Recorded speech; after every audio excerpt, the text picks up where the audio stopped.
दोस्तों नमस्कार। मुझे तो अपनों ने लूटा, गैरों में कहाँ दम था। मेरी किश्ती डूबी वहाँ जहाँ पानी कम था। वैसे ये लाइन बहुत पुरानी है, लेकिन अभी के वक्त में ये लाइन आकाश आनंद के ऊपर एकदम सटीक बैठती है, क्योंकि आकाश आनंद की अपनी ही बुआ यानी कि बहन मायावती जी ने आकाश आनंद को अपनी पार्टी की सभी जिम्मेदारियों से अलग कर दिया है। आपको पता है कि आकाश आनंद बीएसपी के अंदर फ़िलहाल में नेशनल कोऑर्डिनेटर के रूप में काम कर रहे थे, यानी वो बीएसपी के नेशनल कोऑर्डिनेटर थे और साथ ही साथ वो मायावती जी के उत्तराधिकारी के रूप में भी बीएसपी के अंदर काम कर रहे थे, यानी कि मायावती जी ने उनको अपना उत्तराधिकारी भी घोषित कर दिया था। लेकिन कुछ घटनाक्रम ऐसी घटी जिसके वजह से मायावती जी ने आकाश आनंद को इन दोनों ही पदों से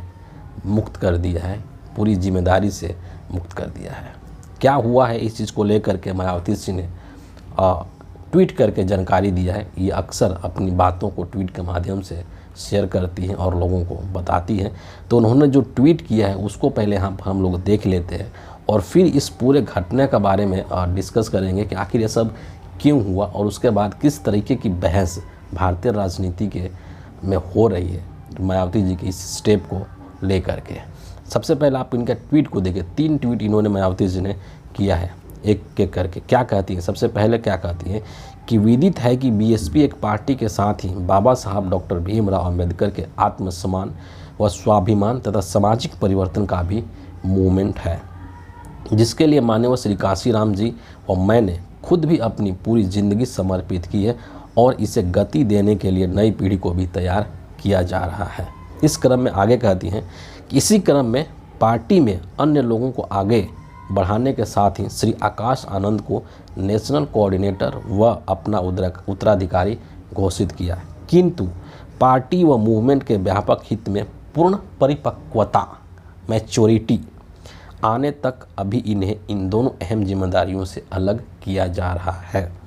आखिरी बात कहती हैं कि जबकि इनके पिता श्री आनंद कुमार पार्टी व मूवमेंट में अपनी जिम्मेदारी पहले की तरह ही निभाते रहेंगे, अतः बीएसपी का नेतृत्व पार्टी व मूवमेंट के हित में एवं बाबा साहेब डॉक्टर भीमराव अंबेडकर के कारवां को आगे बढ़ाने में हर प्रकार का त्याग व कुर्बानी देने से पीछे नहीं हटने वाला है। ये मायावती जी का अपना विचार है, जिसको कि उन्होंने इस देश के लोगों को बताया है कि उन्होंने क्यों आकाश आनंद को ये जो दोनों पद हैं उससे मुक्त किया है। अब सवाल यहाँ पर ये उठता है, किसी के दिमाग में भी ये बात आ सकती है कि आखिर ऐसा कौन सा अपराध कर दिया आकाश आनंद ने, ऐसा कौन सा गुनाह कर दिया आकाश आनंद ने कि उनकी ही अपनी बुआ, आकाश आनंद इनके भाई के बेटे हैं, तो इनकी ही अपनी बुआ ने पार्टी से एक तरीके से इनको मुक्त कर दिया कि आपको पार्टी में कोई भी जिम्मेदारी नहीं दी जाएगी। इनका गुनाह बेसिकली देखा जाए तो जो इनके भाषण देने का अंदाज है, जो इनके अंदर जो एक एग्रेशन है, जो उग्रता है, जो आक्रामक तरीका है, जो इनकी भाषा शैली है, वही इनका गुनाह है। और इसी वजह से 28 अप्रैल को जब ये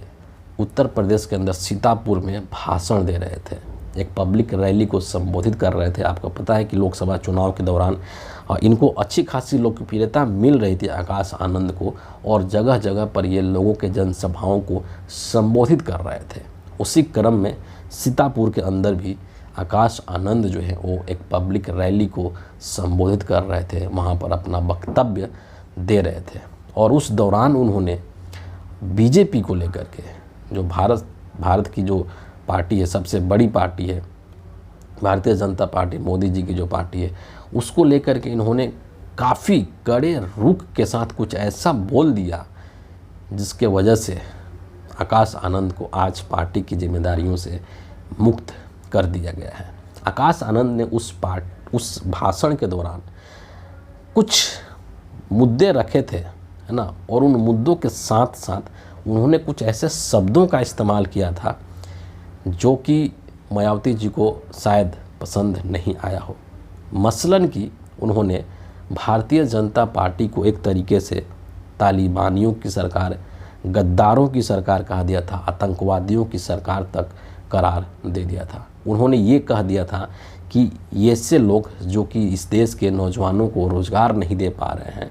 जो कि इस देश में लोगों को पढ़ने नहीं दे पा रहे हैं, इनको सत्ता में रहने का कोई अधिकार नहीं है। और अगर ये तुम्हारे पास वोट मांगने के लिए आते हैं तो आप अपना जूता तैयार रखिएगा और इनको जूते से मार करके भगा दीजिएगा। इतना ही नहीं, उन्होंने ये भी कहा था कि 5 किलो फ्री राशन दे करके, और बीजेपी की जो सरकार है, ये जो गुजरात लॉबी है, वो देश के लोगों को एक तरीके से मानसिक गुलाम बनाने की कोशिश कर रही है। जिस तरीके के कड़े तेवर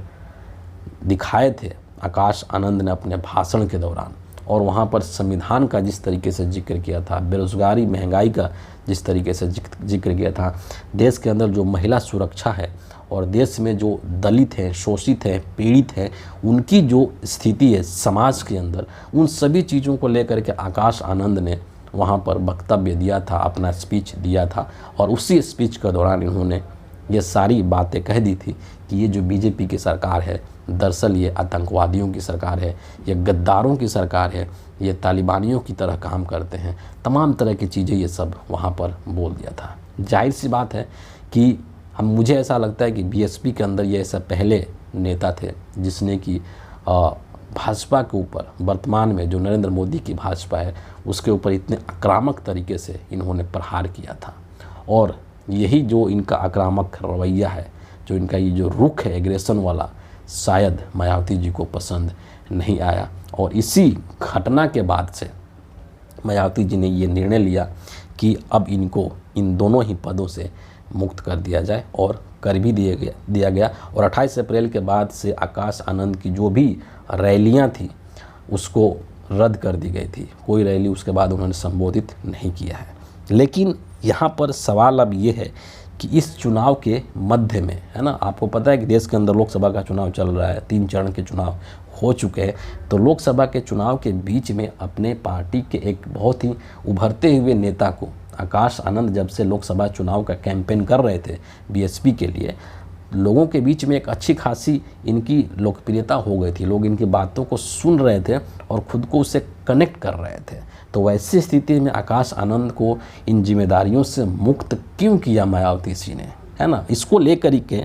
और कई तरीके के मतलब थियरीज चल रही हैं राजनीति के अंदर, सियासत में, इसको लेकर के काफ़ी चर्चा हो रहा है। और उसमें से एक चर्चा ये भी है कि 3 चरण के चुनाव के पश्चात जो बीजेपी है उसकी स्थिति न सिर्फ यूपी के अंदर बल्कि पूरे देश के अंदर उनकी स्थिति काफ़ी एकदम डामाडोल है। और नरेंद्र मोदी जो हैं वो अंदर से हिल चुके हैं कि इस बार जो कुर्सी है पीएम की वो जाने वाली है। वैसी स्थिति में उन्होंने मायावती जी के ऊपर शिकंजा कसा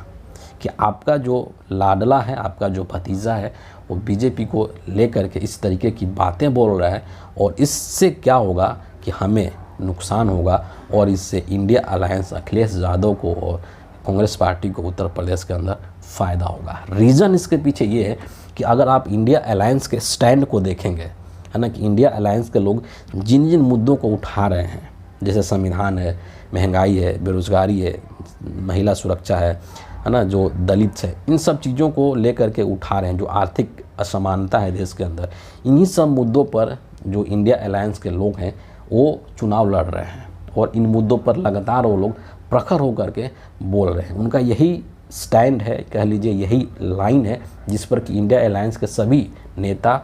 चल रहे हैं। और आकाश आनंद का जो भाषण था, आकाश आनंद ने जिस लाइन पर भाषण दिया, वो भी लाइन इसी की तरफ जाता है।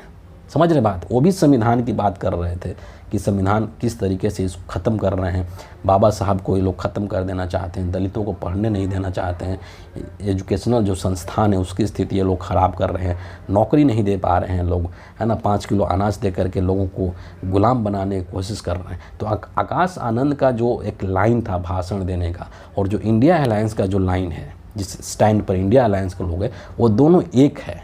वैसी स्थिति में जाहिर सी बात है कि जो वोटर्स है ना, जो बीएसपी का कैडर वोटर है, वो भी जो है इधर आ सकता था, इंडिया अलायंस की तरफ वोट दे सकता था, क्योंकि इनको ये लग रहा था वोटर्स को ये लग सकता है कि ये भी वही बात कर रहे हैं जो इंडिया अलायंस के लोग बात कर रहे हैं, है ना। यानी कि इनका भी मुद्दा वही है और इंडिया अलायंस का भी मुद्दा वही है। संभवतः इस कारण से बीजेपी असहज हो गई और उन्होंने मायावती जी के ऊपर एक शिकंजा कसा और मायावती जी बीजेपी के दबाव में आकर के और ये डिसीजन ले लिया और आकाश आनंद को इन पदों से मुक्त कर दिया। लेकिन मामला यहीं तक नहीं रुक जाता है, इसके आगे भी कुछ चीज़ें हैं जिसको लेकर के चर्चा करना ज़रूरी है। पहली बात कि एक यहाँ पर मायावती जी ने एक बात कही, एक शब्द का इस्तेमाल किया है मैच्योरिटी को लेकर के, परिपक्वता को लेकर के, कि चूँकि आकाश आनंद अभी उस तरीके से परिपक्व नहीं है और जब तक से पूर्ण परिपक्व नहीं हो जाते हैं तब तक से इनको अब इनकी जो जिम्मेदारियां है उससे मुक्त की जाती है। तो यहाँ पे सवाल बनता है कि जो आकाश आनंद है वो 2019 से ही, है ना, नेशनल कोऑर्डिनेटर के तौर पे काम कर रहे हैं। तो क्या उस वक्त में मायावती जी को ये चीज़ का एहसास नहीं हो रहा था? 2019 से लेकर के 2024 2 चरण का चुनाव हो चुका, तब तक क्या मायावती जी को ये नहीं लगा कि आकाश आनंद मैच्योर हैं? क्यों उनको बना करके रखा था? अगर वो इमेच्योर थे, उनके अंदर परिपक्वता नहीं थी, तो इतने टाइम तक उनको क्यों बीएसपी का नेशनल कोऑर्डिनेटर बना करके रखा था? और एक अचानक से 28 अप्रैल को भाषण दिया और उस भाषण के बाद से ही इनको ये लग गया कि अभी परिपक्व नहीं है, ये अभी मैच्योर नहीं हुआ है और इसीलिए इसको हटा देना चाहिए, है ना। तो ये एक चीज़ है जिसको लेकर के अब ये जो खास करके जो विपक्ष के नेता हैं वो खुले तौर पर ये बोल रहे हैं कि अब जो है ये स्थापित हो चुका है कि जो बहन मायावती जी हैं वो बीजेपी की बी टीम की तरह काम कर रही हैं और बीजेपी के नरेंद्र मोदी के पूरी प्रेशर में है। और इस चीज़ को लेकर के मैं आपको बता दूं, जो अमेठी से इंडिया अलायंस के जो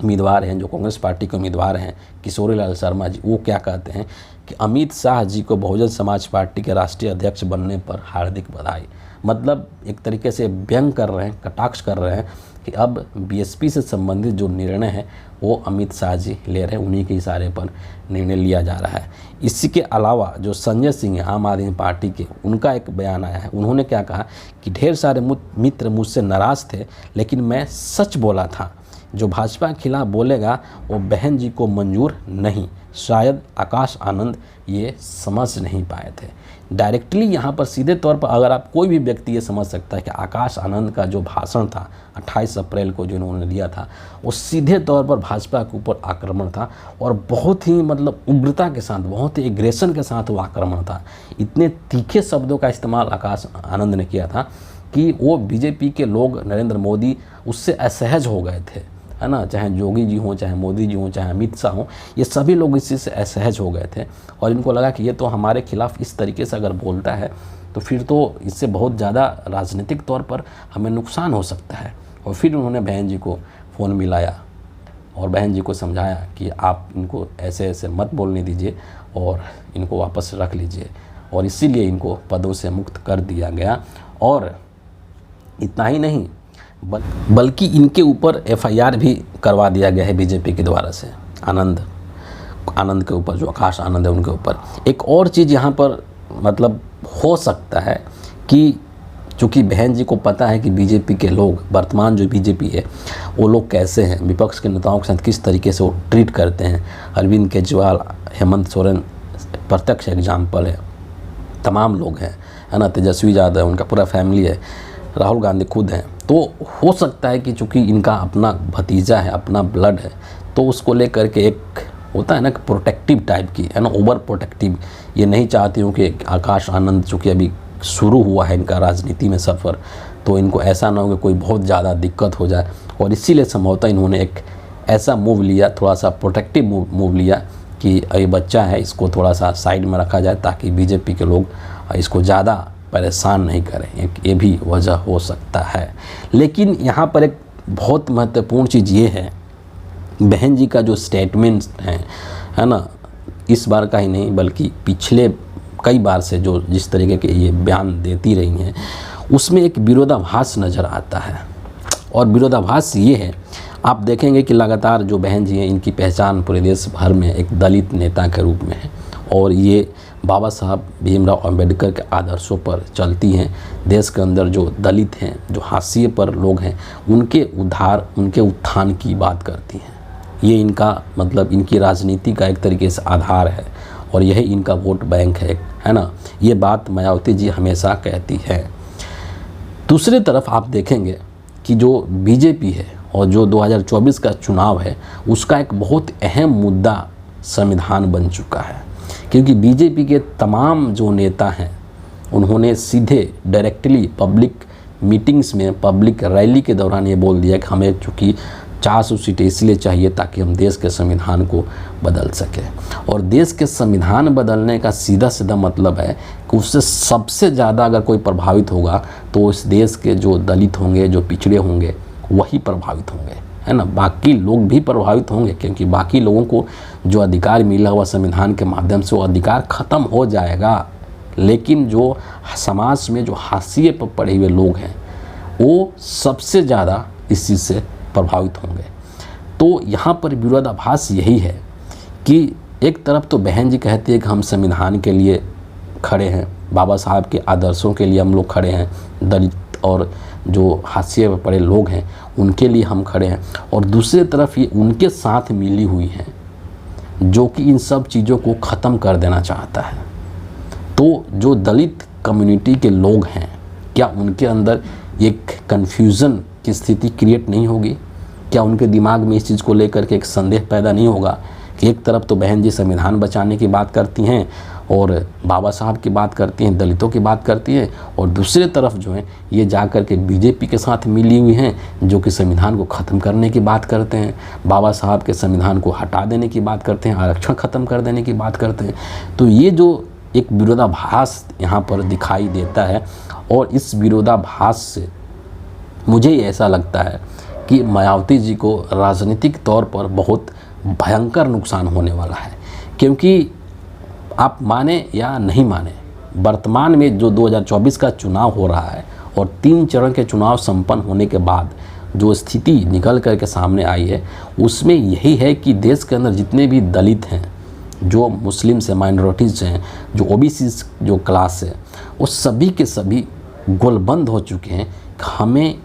बीजेपी को हराना है, नरेंद्र मोदी को सत्ता से बाहर करना है। क्योंकि अगर ये सत्ता में आ गए 2024 के अंदर तो ये संविधान को ख़त्म कर देंगे, और संविधान को ख़त्म करने का मतलब है कि हमको जो अधिकार मिला है वो भी ख़त्म हो जाएगा, हमको जो आरक्षण मिला हुआ है वो भी ख़त्म हो जाएगा। और इस वजह से मायावती जी के जो वोटर्स हैं, है ना, जो दलित, खास करके जो उत्तर प्रदेश के दलित हैं,